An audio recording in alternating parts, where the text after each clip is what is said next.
Imagine building a more successful hypnosis business just in the next 10 days. To learn how, please visit WorkSmartHypnosis.com and take the 10-day Hypnosis Business Challenge. Yours free today. Welcome to the Work Smart Hypnosis podcast with Jason Linett, your professional resource for hypnosis training and outstanding business success. Here's your host, Jason Linett. Welcome back. It's Jason Linett here with the Work Smart Hypnosis podcast, session number 15 with James Hazlerig. Really excited to share this interview with you today, though I'm pretty certain so far for every interview I've premiered here, I've used the phrase, I'm pretty excited. I guess I'm just excited to share all of this with you. Let me actually take a step back for a moment and tell you a little bit more about the motive I have behind this series throughout this podcast. The people that I'm specifically reaching out to, I'm looking for those people that are doing things that are kind of off the beaten path of what most of us expect in hypnosis. So back to the session with Roy Hunter, the spiritual applications of parts therapy, taking the work that he was doing and going beyond it. Back to Inez Simpson, taking the Esdale state and bypassing that commonly held belief that it's this non-interactive state, and through her work, making it interactive. The next session coming up after this one includes, as one of the people on it, Joan Goulding, the work that she's done with Sleep Talk. So specifically reaching out to people who are doing things that are kind of just different. It's wonderful to be in session and help our clients make the changes that a lot of us are just so used to seeing. This one quit smoking, which is fantastic. You've saved their life. This one is losing weight. They're taking back control of their health and all these amazing benefits. Specifically with James, his background growing up in a family where storytelling was very important. And then the discovery as he began to learn more and more about hypnosis, just how important the storytelling aspect was. You look at all the examples of Milton Erickson and the session, you could watch it, and he's telling a story. Yet through that story, it's that filter in which he's speaking through to then begin to layer in some strongly embedded suggestions for change, for improvement, for healing and growth. So that's specifically why I reached out to James. He's got a great CD that came out. I'm going to mention a couple of resources. I'm actually going to make it all a little easier on you. All the resources that I'm going to reference, you can find them on the site WorkSmartHypnosis.com, and I'll make a redirect. It's just going to be WorkSmartHypnosis.com/15. Just a quick side note. I've been using a plugin inside of WordPress, which is really, really easy to use, and it's free. It's called Pretty Link, and it actually sets up a little application box right there on your dashboard that you plug in the target URL, you plug in the shortened version of it, and it makes it something really direct. So rather than playing with the tiny URL and all those ones out there that may be grabbing some private data, this is a way of sending somebody to a link on your site, specifically that's on your site. So really it's WorkSmartHypnosis.com/session 15, James Hazlerig, whatever I end up titling this session, but I'll just make it WorkSmartHypnosis.com/15. All the websites, some of the websites I'm going to reference here, you can find on there. Specifically, too, he's put out a great CD, Trunk to Tail, Hypnotic Stories of Growth and Wisdom. Hypnotic Stories of Wisdom and Growth. Sorry, James, out of order. That's over at hypnoticstories.com. Again, you'll find that over on my site. Oh, a quick thank you, too. I actually created the page a couple of weeks ago, but just put it out there as of this week. The Work Smart Hypnosis podcast page on Facebook, and already in the first, less than 48 hours, it's received about 350 likes and still quickly growing as well. So thank you to all of those who have visited that. Hey, why not use the service again? WorkSmartHypnosis.com/Facebook. That'll take you right over there. Do me a favor, go there, like the page. In addition to the updates of the podcast, you'll also be seeing some other resources that I'm going to be putting out in the next couple of weeks and months as well. A lot of you might already know of James Hazlerig thanks to a website that he's been running for quite some time now, realhypnosisreviews.blogspot.com. And it's all about reviews of various products, trainings, and different things that are out there. And there's a lot of great information there too. Definitely worth checking out. James is down in Austin, Texas, so his website's really easy to find, hypnosisaustin.com, and check that out, definitely. I'd actually give a quick plug, again, for the CD that he's put out there, Trunk to Tail, Hypnotic Stories of Wisdom and Growth. Specifically, I can tell you right now that that CD is in my car right now. I just listened to it for the second time. I think it's fabulous. I think it's interesting even just listen and play the game of what types of clients would this process benefit?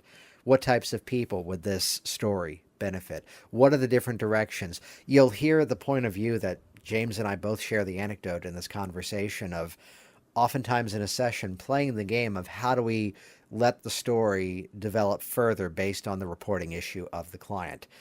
This was recorded at HypnoThoughts Live.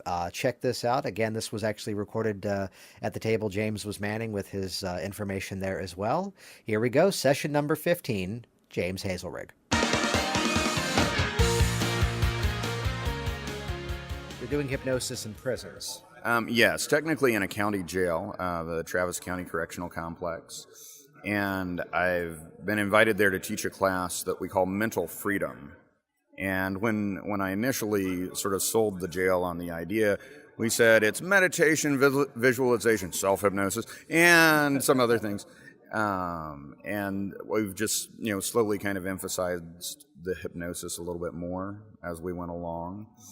And it's incredibly fun. I'm working with a group of recovering addicts. I'm also working with a group of veterans and a group of 18 to 22-year-olds who have nothing in common except that they're 18 to 22 and they're crazy because they're 18 to 22 years old and they're in jail. Got it. So mostly in that workshop format, not quite like the one-on-one session? Yeah, not a one-on-one. It's a class. They come in for 1 hour a week for 4 weeks, and then we cycle out to a new group, although there are some who sort of get to stick around as helpers and emeritus participants. Yeah.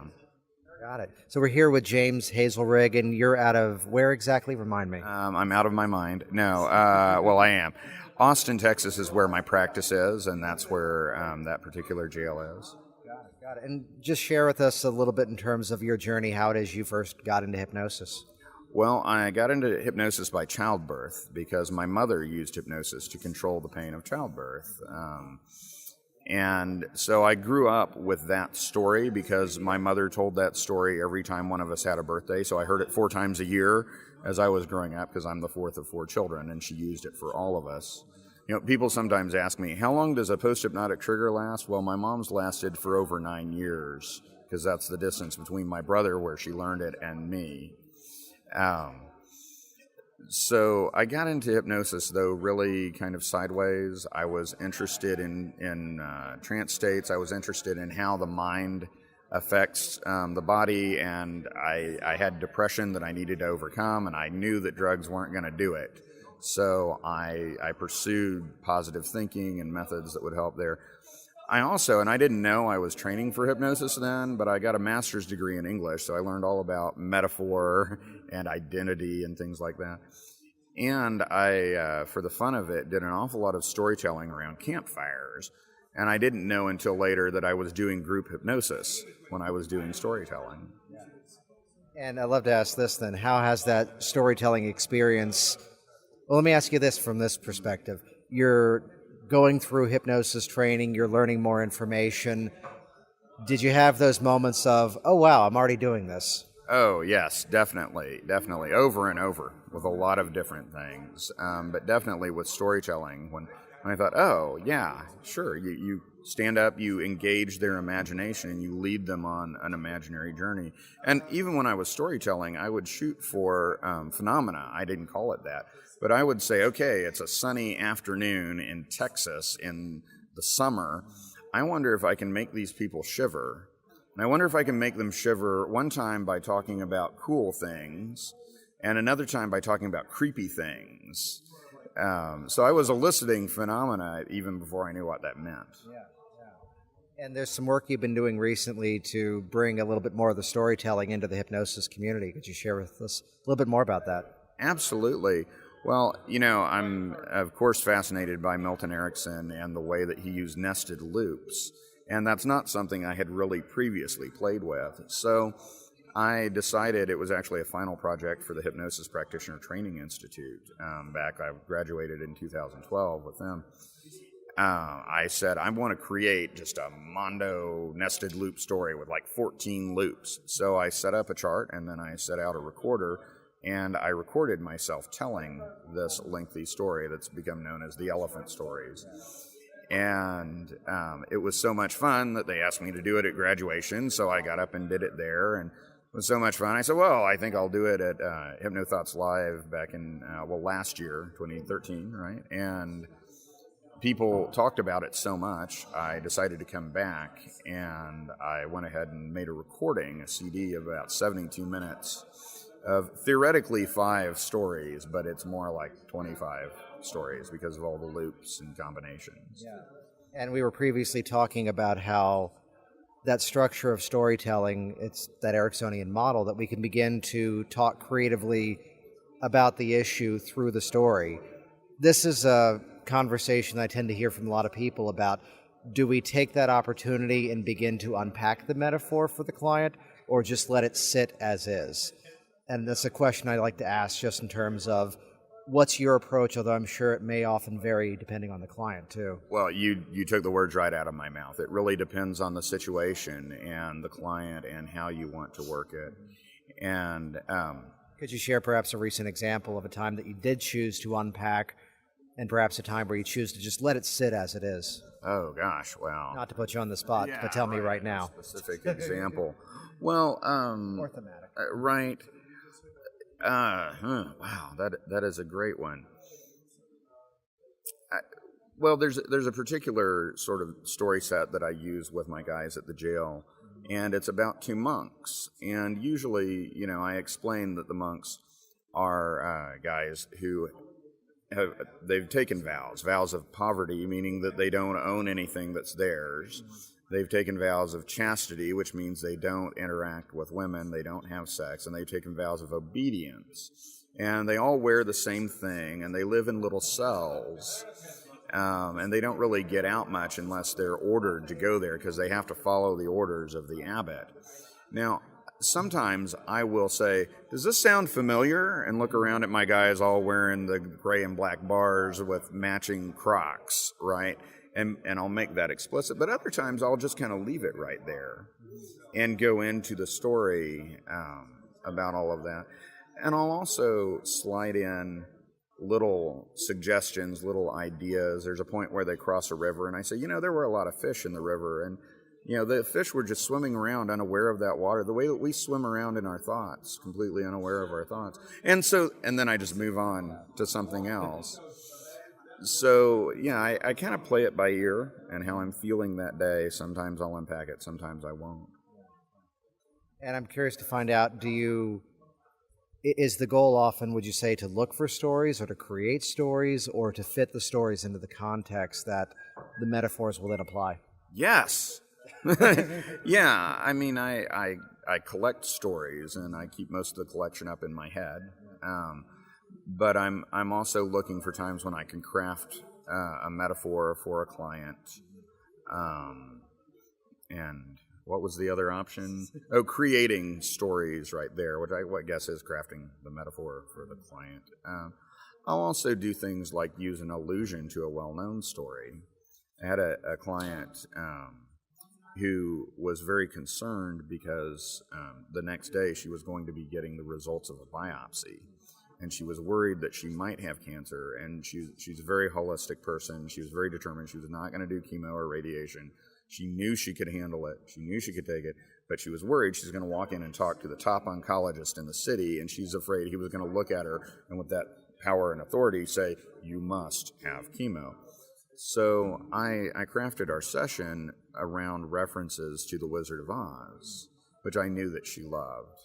And of course, there's a man behind the curtain, the great and terrible Oz, wow, And that just made the doctor hilarious to her. So it was a really fun way. Now, because of The Wizard of Oz, I ended up pulling a story from my own life. And that's that when I was about 4 years old, The Wizard of Oz was coming on TV. And of course, I'd never seen it. That was back before DVRs and VCRs and all of that great stuff. So it was a weekend, so my parents invited over another family, and they had kids roughly the same age as my siblings. Of course, I was the youngest. So all the older kids kept saying, now, James, we don't want you to be scared. What you see on TV is not real. Right, because maybe they remembered having been scared from something that really wasn't all that scary, like you might think. And so it's not every day you see flying monkeys. So, well, maybe not you, right? I live in Austin. No, but it was. I thought it was a lot of concern that they didn't want me to be scared of something that's really rather harmless. You know, the way that sometimes a part of us will get scared of something that's actually quite harmless and not powerful. So we sit down to watch it, and our dads are out barbecuing some steaks, and our moms are, making the salad in the kitchen. And this was in Missouri, and a tornado watch alert comes across the bottom of the screen, and they're all going, "Oh, well, that's real."